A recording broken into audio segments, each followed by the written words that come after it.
I accompanied Violet to a mansion similar to those you would only see in movies. The place was absurdly huge. How many rooms does this place have? Just from the size of the garden and the statue of a woman in the middle of the garden, I realize this place must have cost a lot of money. The moment I tried to enter Violet's house, I was prevented from entering. Soon I remember the weakness of vampires who can't enter other people's houses without being invited. It seems I have that weakness too. Violet looks at me for a moment just as a woman who was dressed as a French maid appears. The moment the woman enters my vision, I realize she's not a vampire. She has blonde hair tied back in a ponytail, blue eyes, and a modest body. She looked to be between 21 and 30 years old. Her height was a little short. I think she was 170 centimeters. Miss Violet, I see you have brought a guest. The maid spoke in a neutral tone that held no feeling. Natalia, can you invite him in? Violet spoke in a friendly tone. Yes, Miss Violet, she said while looking at Violet. You can enter.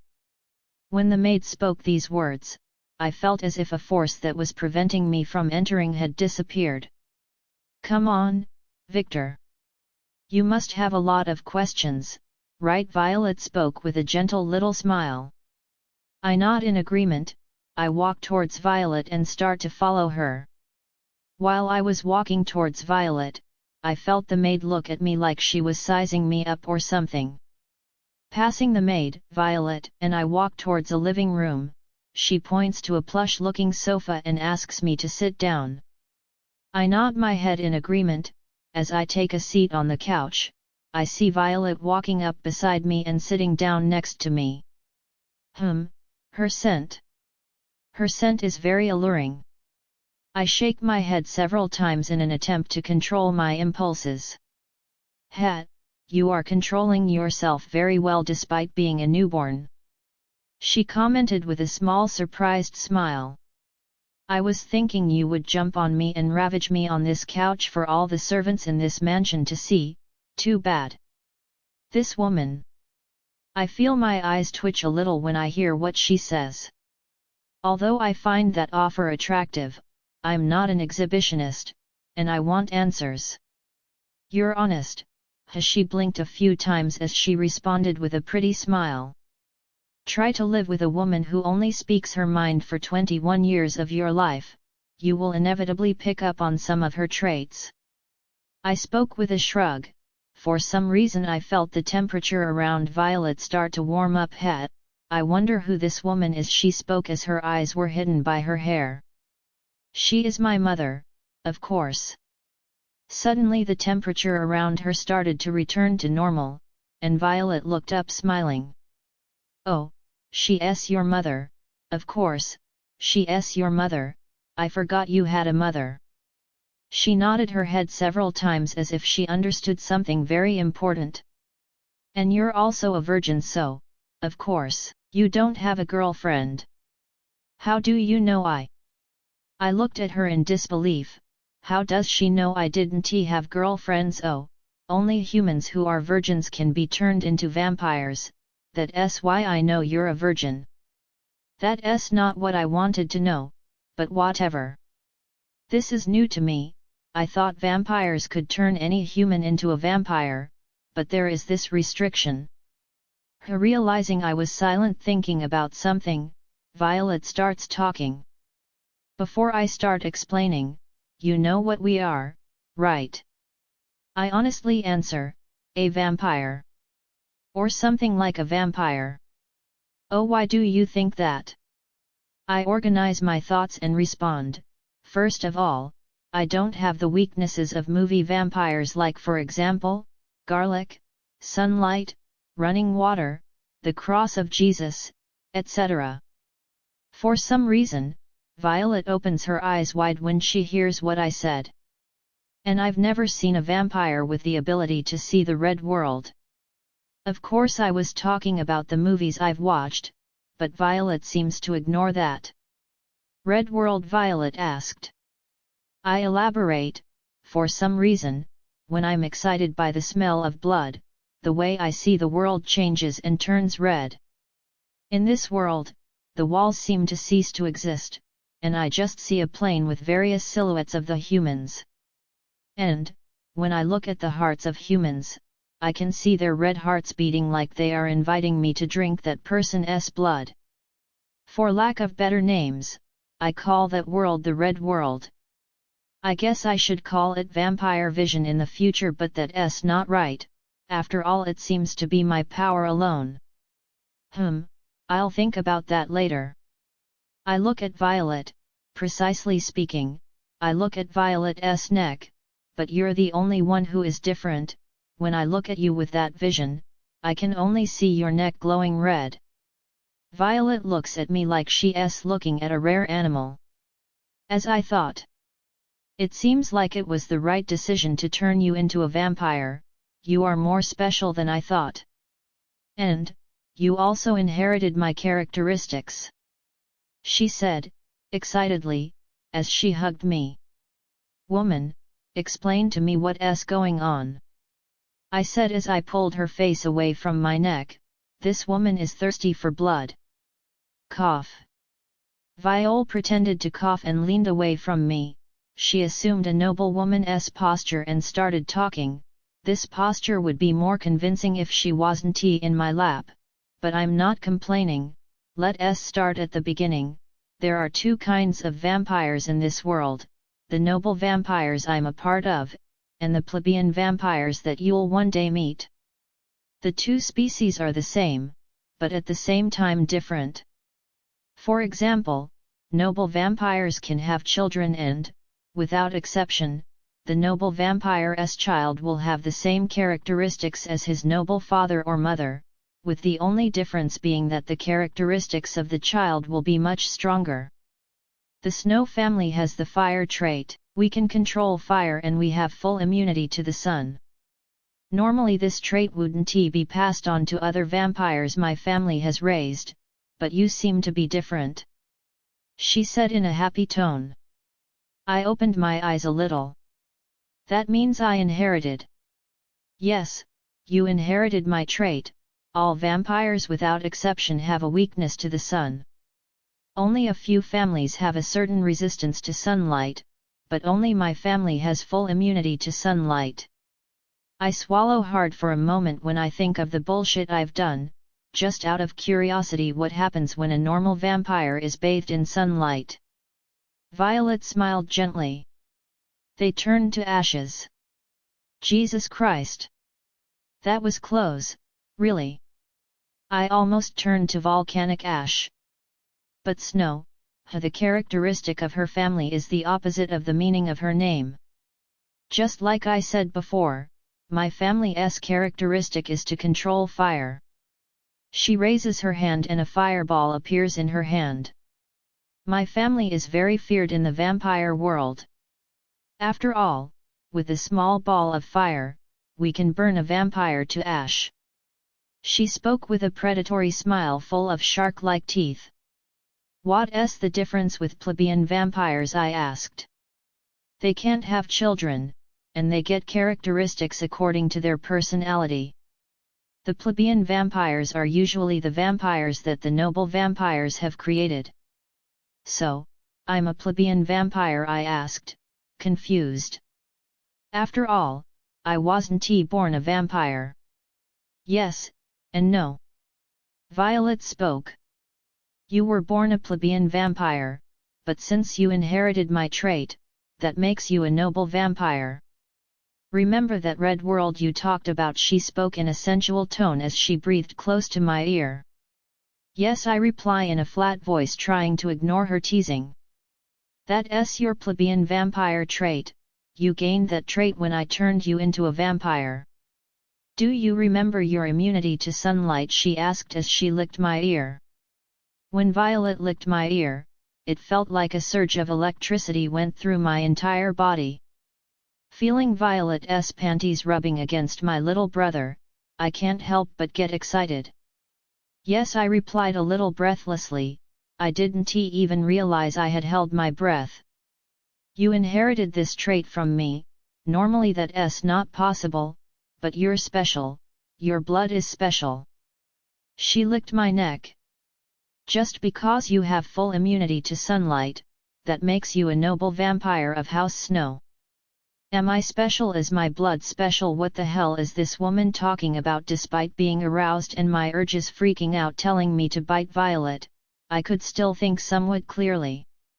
Let us save the boring explanation for later. Violet pulls away from me. I look at her face and see that it was a little red and she was breathing heavily. She was clearly turned on and felt bloodlust. She put her hand on my shirt and ribs. She opens her mouth and I can see her teeth transforming. They got sharper, just like mine. Her teeth seemed capable of tearing flesh easily. She bites me with those teeth that look like those of a shark. I only feel the pain for a moment, but soon a wave of pleasure spreads through my body and I grab Violet's ass. I get up from the couch holding us and throw her back onto the couch. While doing all these moves, she hasn't stopped sucking my blood. I rip off her goth dress and soon an elegant black bra appears. I open my mouth and I feel my teeth change and my vision shift to blood red.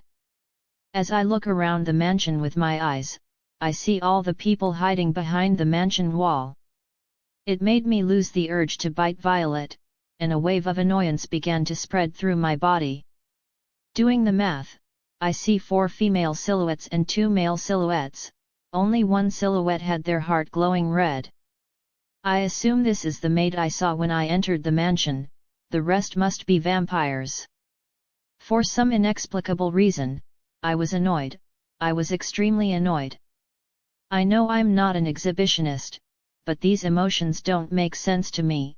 It's like a little problem is going up 500x because of my emotions. I look at a silhouette that has a red glowing mark on its neck. I see that person's silhouette shiver for a moment. A bloody atmosphere began to leave my body, and I spoke with an irritated growl, "Leave." I've seen the silhouette shake several times, but the male silhouette clenches his fists tightly and remains in place. Is it that annoying because he didn't leave? Annoying, irritating.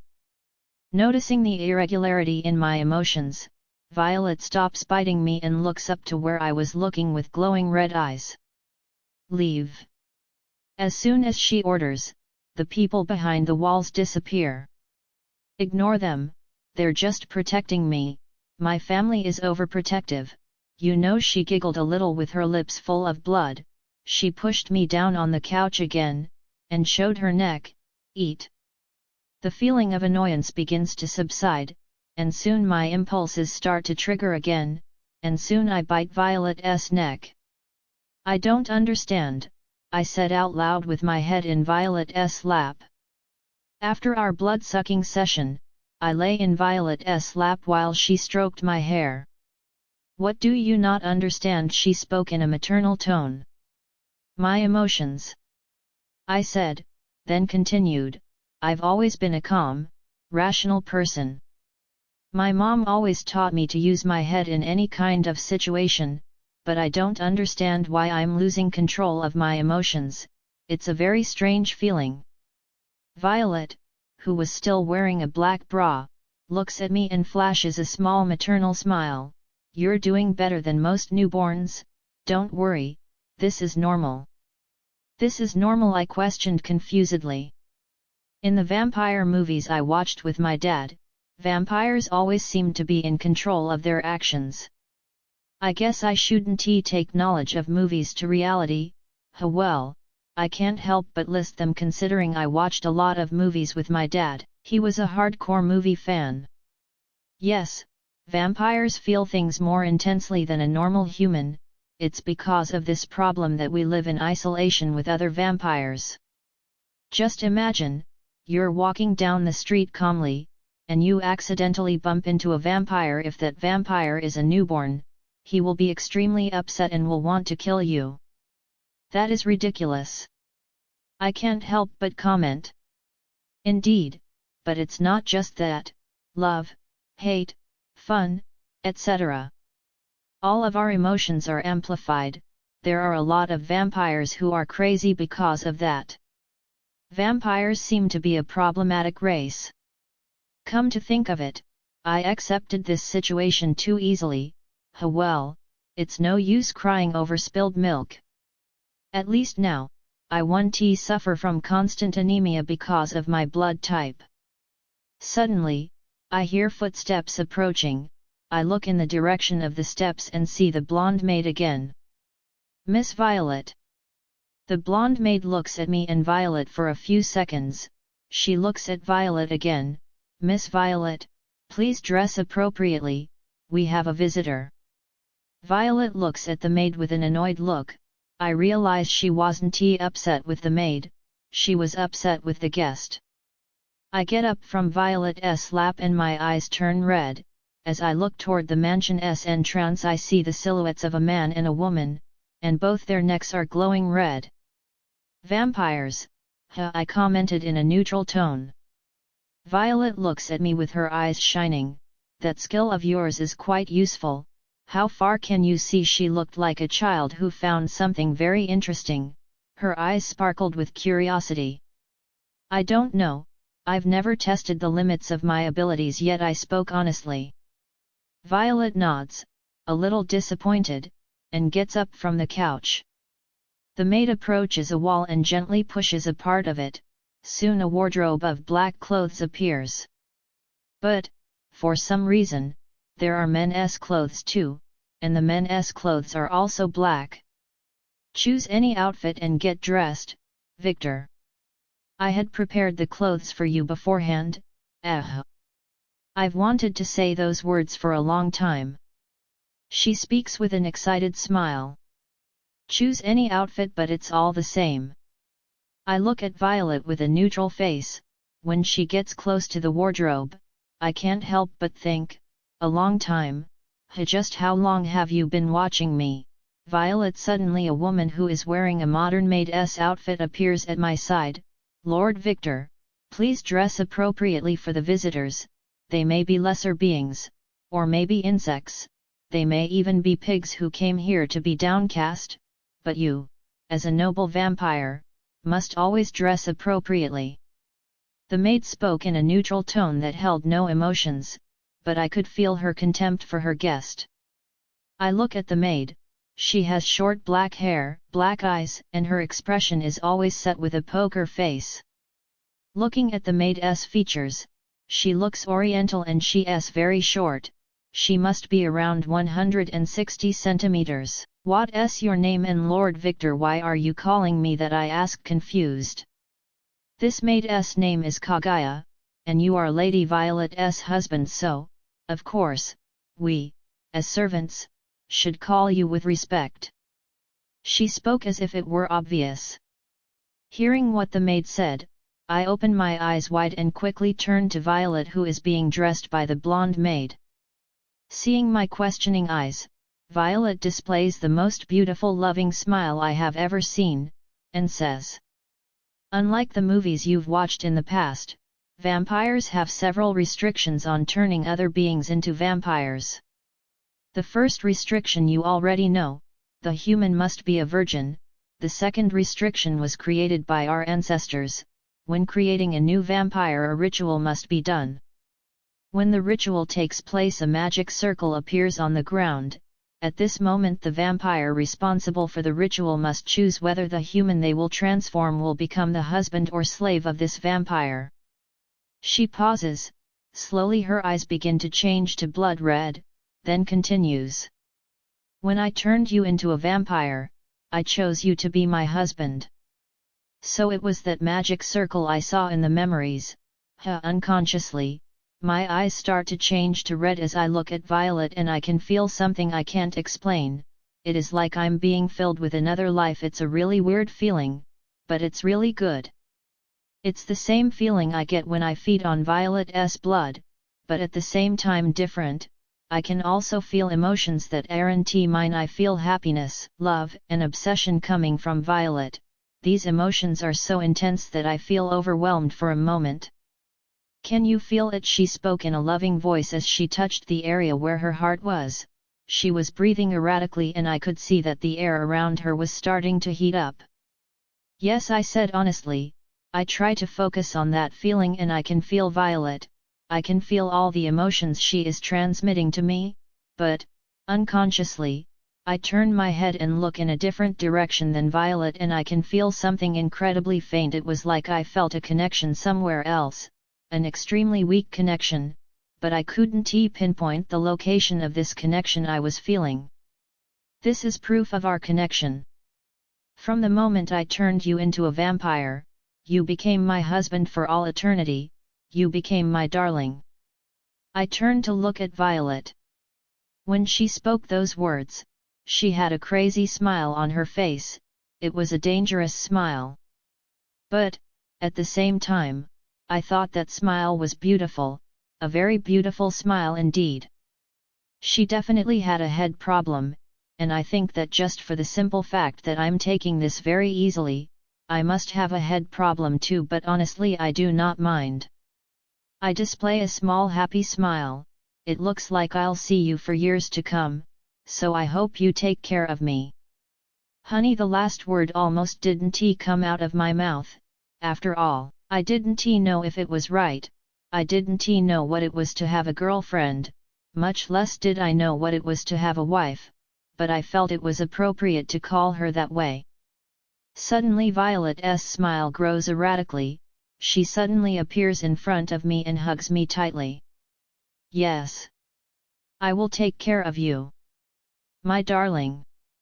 It seems I triggered some kind of button in this woman's body, she started hugging me and sniffing me while saying darling, she dragged her hand all over my body like she was trying to possess me or something. She looked incredibly adorable, unconsciously I started stroking her white hair. Feeling my hand in her hair, she suddenly froze and stopped moving. She turned her face towards me. As we were almost the same height I could see her face very close to mine. As I caressed her, I asked, what happened, why did you stop? Aren't you annoyed, or irritated by my attitude? She asked in an untrusting voice.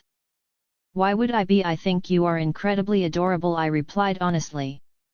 Ugh, she put her hand to her chest, it was like she had been hit by something in her heart. Yes, indeed. Lady Violet is definitely at a point of no return. Kaguya spoke as the blonde-haired maid approached Natalia. Natalia made a silent gesture to Kaguya. Kaguya just nods. I look at myself and realize I was wearing a black suit. I looked, shocked, at my appearance and at Kaguya's hands holding my old clothes. Wait. That's my underwear. How could I not feel her undressing me? Kaguya made some hand gestures. I am a professional employee of Clan Snow, I would be surprised if Lord Victor could feel me undressing him. These hands have been trained to undress any man or woman no matter what gender, I must comply with my duty properly, as a professional maid I take my duty very seriously. She spoke in a flat, unemotional tone, but I could feel an unshakable confidence in that maid's tone. Okay. I didn't know what to say. Actually, what am I supposed to say? I just thought that and turned to Violet, who was still in a state like she was dreaming.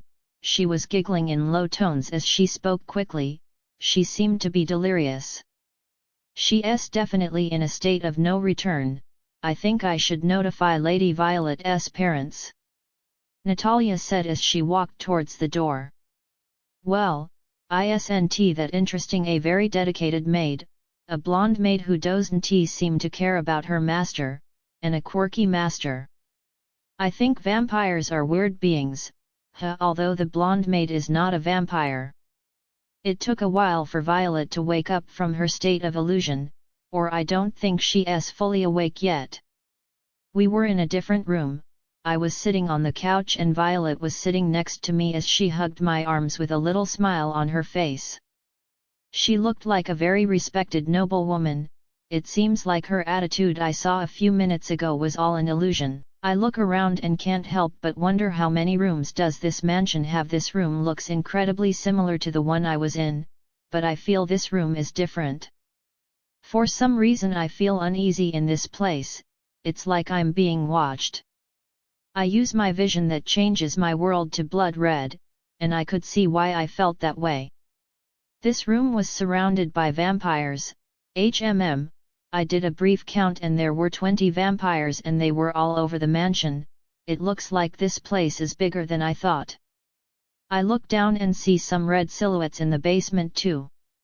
I also see that the only human in this mansion is Natalia, and she was actually in the basement sitting with 2 more vampires, and she seems to be eating something. Lady Violet, I didn't know you were dating the vampire who was sitting across from me started to speak, but he was interrupted by Violet. He is my husband, she spoke in a neutral tone that carried a lot of happiness. I didn't know you were married, the man spoke. I look at the man who is accompanied by a woman. He is a tall man of 190 centimeters, with short black hair slicked back. He was wearing a white suit, and glasses. Overall he looked like a successful lawyer. The woman, who was looking at me like she was looking at prey, has short black hair, her haircut looks like a Karen S and she was wearing a normal work suit. She is shorter than the man and must be around 170 centimeters tall. Coincidentally, her name was also Karen. Violet displays a small smile and speaks while her eyes are closed. Lucy, I don't think you should know something about my life. Why don't you go back to your mommy who gave you that feminine name? She spoke in disdain. Damn, woman. That was wild. Is it okay to talk like that to a guest? Not that I care. Lucy gently adjusts his glasses as his hands shake a little. Cough. He pretended to cough and looked at Violet. Lady Violet, you're right. He leans back on the couch and says, I came here for one reason only, I want permission to bring a lot of vampires to this town. Oh, I start watching the man. Violet opened her eyes and they were glowing red. Lucy, this is my territory, and I don't accept other vampires in my territory that aren't connected to my family. You know that, and yet you come to ask me about it. Are you looking for war? I wouldn't dare, I intend to live for a few thousand years yet. I don't intend to offend Clan Snow for something small like this. He spoke with a small smile. Violet remains silent and waits for Lucy to continue his words. You know, Lady Violet, I'm a very scared man. I'm very scared of dying and, because of that, I need to defend myself. I don't want to die from a bullet in my head. He spoke while making exaggerated gestures. Violet opens her eyes a little, she seems to understand what he was trying to convey, then she continued in a bored tone, the Inquisition.